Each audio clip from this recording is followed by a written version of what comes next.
Hello friends, welcome to precious kitchen. ಇವತ್ತಿನ ವಿಡಿಯೋದಲ್ಲಿ bread toast ಹೇಗೆ ಮಾಡೋದು ಅಂತ ನೋಡೋಣ. ಒಂದು 2 ಸ್ಪೂನ್ ಆಯಿಲ್ ತೊಗೊಳ್ಳಿ. ಆ ಆಯಿಲ್ ಬಿಸಿ ಆದಮೇಲೆ ಅದಕ್ಕೆ ಸಾಸಿವೆ, ಜೀರಿಗೆ ಹಾಗೂ 1 ಹಸಿಮೆಣಸಿನ್ಕಾಯಿನ ಕಟ್ ಮಾಡಿಕೊಂಡು ಹಾಕೋಬೇಕು. ಅದಾದ ನಂತರ ಅದಕ್ಕೆ ಚಿಕ್ಕ ಚಿಕ್ಕದಾಗಿ ಹಚ್ಚಿಟ್ಕೊಂಡಿರುವಂಥ ಈರುಳ್ಳಿನ ಹಾಕೋತಾ ಇದ್ದೀನಿ. ಈ ಈರುಳ್ಳಿ ಎಣ್ಣೆಯಲ್ಲಿ ಸ್ವಲ್ಪ ಬಾಡಿಸ್ಕೊಂಡಾದಮೇಲೆ ಇದಕ್ಕೆ ಕ್ಯಾಪ್ಸಿಕಮ್ನ ಹಾಕೋಬೇಕು.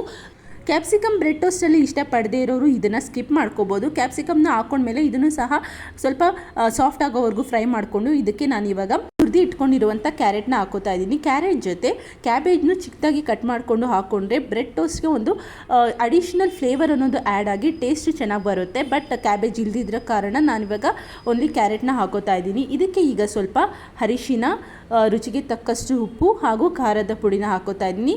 ಖಾರನ ನೋಡ್ಕೊಂಡು ಹಾಕೊಳ್ಳಿ, ಯಾಕೆಂದರೆ ಆಲ್ರೆಡಿ ಹಸಿಮೆಣಸಿನ್ಕಾಯಿ ಬಳಸಿರೋದ್ರಿಂದ ಖಾರನ ಸ್ವಲ್ಪ ನೋಡಿಕೊಂಡು ಹಾಕೋಬೇಕು. ಅದ್ರ ಜೊತೆ ಸ್ವಲ್ಪ ಗರಂ ಮಸಾಲ, ಚಾಟ್ ಮಸಾಲ ಹಾಗೂ ಕೊರಿಯಂಡರ್ ಪೌಡರ್ನ ಆ್ಯಡ್ ಮಾಡಿಕೊಂಡು ಚೆನ್ನಾಗಿ ಮಿಕ್ಸ್ ಮಾಡಿಕೊಂಡು ಲೋ ಫ್ಲೇಮಲ್ಲಿ 1 ನಿಮಿಷಗಳ ಕಾಲ ಇದನ್ನು ಫ್ರೈ ಮಾಡಿಕೊಂಡ್ರೆ ಆಯಿತು. ಬ್ರೆಡ್ ಟೋಸ್ಟ್ಗೆ ಬೇಕಾಗಿರುವಂಥ ಈ ಪಲ್ಯ ರೆಡಿ ಆಗಿರುತ್ತೆ. ಇದಕ್ಕೆ 1 ಸ್ಪೂನ್ ಟೊಮೆಟೊ ಸಾಸ್ನ ನಾನು ಆ್ಯಡ್ ಮಾಡ್ತಾ ಇದ್ದೀನಿ. ಈ ಸಾಸ್ ಹಾಕೋದ್ರಿಂದ ಮಕ್ಕಳು ಇಷ್ಟಪಟ್ಟು ತಿಂತಾರೆ. ಸ್ವಲ್ಪ ಕೊತ್ತಂಬರಿ ಸೊಪ್ಪನ್ನ ಹಾಕ್ಕೊಂಡ್ರೆ ಇವಾಗ ಬ್ರೆಡ್ ಟೋಸ್ಟ್ಗೆ ಬೇಕಾಗಿರುವಂಥ ಪಲ್ಯ ರೆಡಿ ಆಗಿದೆ. ನೆಕ್ಸ್ಟ್ ಪ್ರೋಸೆಸ್ ಬಂದು ಒಂದು ತವಾನ ಬಿಸಿ ಮಾಡ್ಕೊಳ್ಳಿ. ಅದ್ರ ಮೇಲೆ ಬೆಣ್ಣೆ ಅಥವಾ ತುಪ್ಪನ ಹಾಕ್ಕೊಂಡು ಈ ಥರ ಬ್ರೆಡ್ ಸ್ಲೈಸಸ್ನ 2 ಸೈಡ್ಸ್ನು ಕೂಡ 1 ಮಿನಿಟ್ ನೀವು ಹೀಟ್ ಮಾಡ್ಕೊಳ್ಳಿ. ನಿಮ್ಮ ಮನೇಲಿ ಟೋಸ್ಟರ್ ಇದ್ದರೆ ಅದರಲ್ಲಿ ಮಾಡ್ಕೋಬೋದು ಈಸಿಯಾಗಿ. ಟೋಸ್ಟರ್ ಇಲ್ಲದೆ ಇರೋ ಕಾರಣ ನಾನು ಈ ಥರ ಟವನ ಯೂಸ್ ಮಾಡಿಕೊಂಡು ಮಾಡ್ಕೋತಾ ಇದ್ದೀನಿ. ಈಗ ಇದಕ್ಕೆ ಪಲ್ಯನ ಸ್ಪ್ರೆಡ್ ಮಾಡಿದ್ರೆ ಬ್ರೆಡ್ ಟೋಸ್ಟ್ ರೆಡಿಯಾಗಿರುತ್ತೆ.